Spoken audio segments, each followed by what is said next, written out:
great moments of ridiculousness ever, that was a wrong number.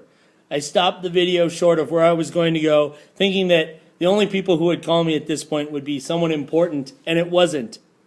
Bah humbug. All right, back to it. We were talking about Gettysburg and Vicksburg next. The battles at Gettysburg and Vicksburg, both in 1863, are crucial. Gettysburg is important because it's the last time that the Southern troops are going to be in the North. After the loss at Gettysburg, the Southern forces are pushed into the South for the remainder of the war. The victory at Vicksburg divides the Confederacy into two. So on either side of the Mississippi River, you had the Confederacy. It cut down their communications and their supply lines and hurt them. Why was the appointment of General Grant important for the Union? Grant doesn't fool around. He wants to win as badly as Lincoln does. And one of the later questions here asks about General Sherman as well. Grant and Sherman believe in a total war. If you're going to win, you have to exact the war upon your opponent, right? The great Sherman line, war is hell. You have to bring the cruelty.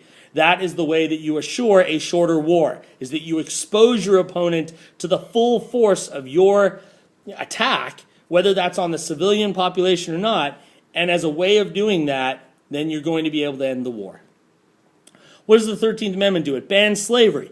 And it's significant because now whenever the Southern states come back into the Union, it guarantees that they'll need to adopt that in order to get back in. The war ends with the surrender of General Lee to General Grant at the Appomattox Courthouse in 1865. Unfortunately, Lincoln is dead only a few days later, a handful of days later, and the country falls into another spiral. This is where the second video is supposed to pick up, so we're doing all right. This is the process that we call Reconstruction. Okay, putting the country back together after the tumultuous times of the Civil War. What struggles did the freedmen of the South face? A lot. There's the intimidation that's going to come from Southern white society. There's a lack of economic opportunity besides sharecropping.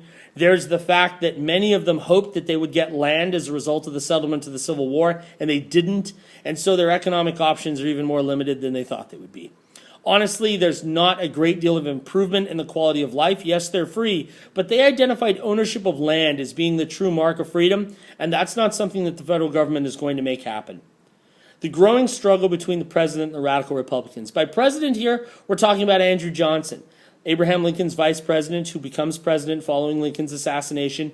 Johnson believes in a lenient peace towards the South. He also believes that the South should be allowed really to conduct its own affairs.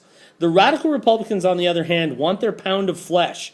The war was fought in order to end the Southern Rebellion, and now it's time not just to punish them, but also to remake the South. We want to make the South into something like the North, an industrial manufacturing society. We want to assure the freedom of the freedmen, or the 4 million freedmen living in the South, the African Americans.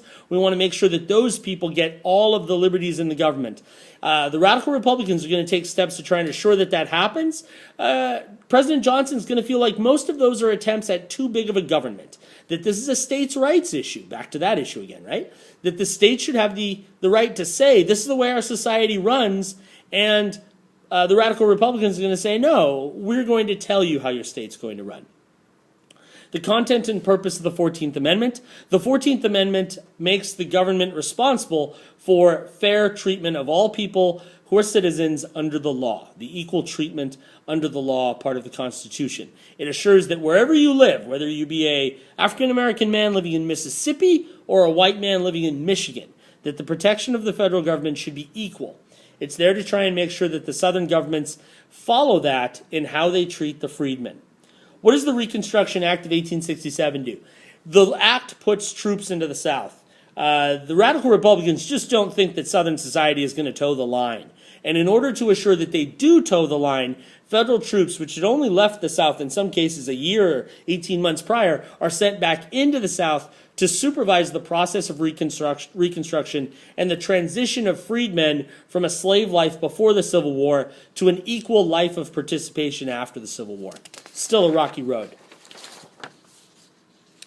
Explain the circumstances that led to the impeachment of President Johnson. Now, Johnson's a bit of a cuss. No one really likes him. And from a political standpoint, all he's doing is defending the presidency. This is why we have separation of government and checks and balances. It's not illegal to veto legislation. Johnson vetoed a lot of legislation that the radical Republicans passed, and they didn't like him for it. But That's not against the law. But we're going to have a situation here where the radical Republicans believe that they have to remove Johnson from office. So they pass a law called the Tenure of Office Act. The Tenure of Office Act made it illegal for Johnson to fire any person who had been appointed with the approval of the Senate, unless he asked the Senate for approval to fire them.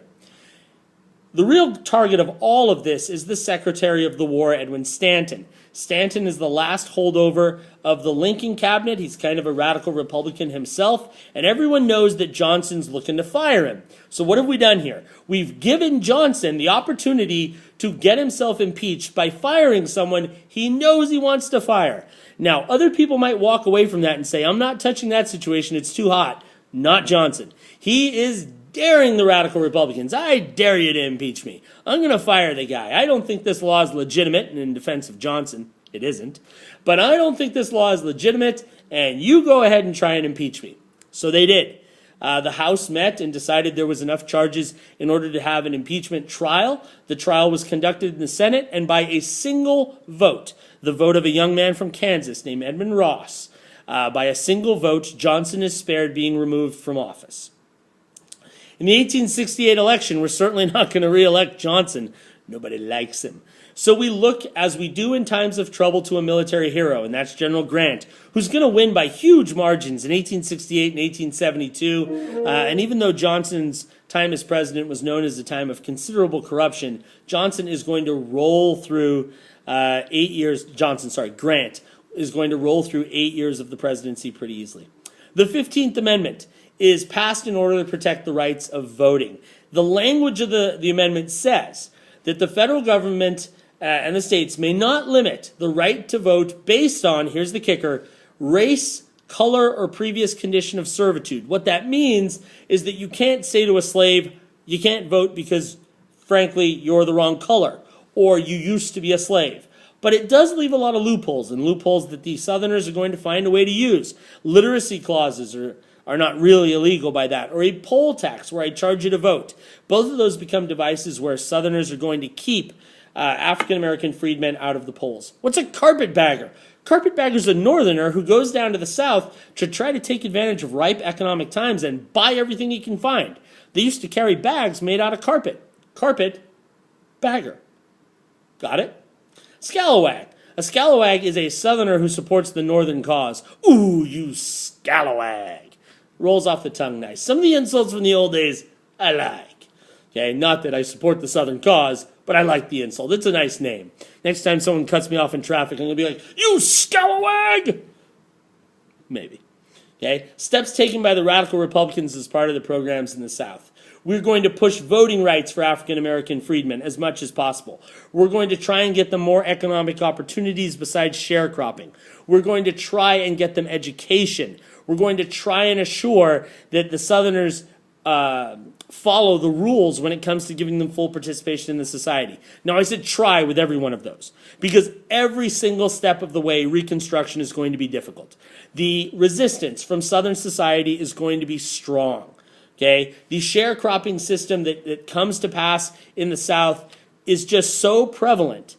So many African Americans end up doing a very similar job to what they had done prior to the war, working the southern cotton fields. There just isn't a lot of other opportunity to do things. Okay? What's the difference between a redeemer and a member of the Klan? A redeemer is a passive resistor. It's a person who doesn't like the cause of Reconstruction, but they're not going to be violent about it like someone who's a member of the Klan. If you're someone who's in the Klan, you take the issue to the next level. You're willing to attack a church. You're willing to burn down a person's house. Or you're willing to physically assault someone for voting or trying to advance themselves within society. What factors combined to end Reconstruction in 1877? Number one, the election of 1876, which is a close competition between Rutherford Hayes, the Republican, and Tilden, the Democrat. In the settlement of the election, there's 3 states' electoral votes who are up for grabs: Florida, South Carolina, and Louisiana. Those are the last 3 states where there are federal troops stationed as a result of the Military Act of 1867. Now, the settlement that they come up with, and it's not one they put on paper, but it looks like what they decided, is that the Democrats would allow Hayes to win the election, the Republican, if The troops left those 3 states. Hayes became president, the troops left those 3 states, and if you're a Southern freedman, life got a whole lot harder. Other reasons why it ended. The Northern cause never really stuck. They never won the hearts and minds of the Southern people. There were too many redeemers, too many Klansmen, just too much resistance to the overall movement towards an equal society. And on a Northern side, Northerners lost enthusiasm for the battle. The Civil War had been 4 grueling years. Reconstruction had been another dozen years. They got tired of paying the bill for it, and they simply began to believe that no matter how hard they tried or how many troops they put in the South, they weren't going to win over Southerners to the ideas they were trying to win them over to. And so eventually they gave up and started working on a new issue, civil service reform. Hoo-hoo, hot dog. Hope you're enjoying it, folks. Hope you're having a good day. Take care. Stay warm.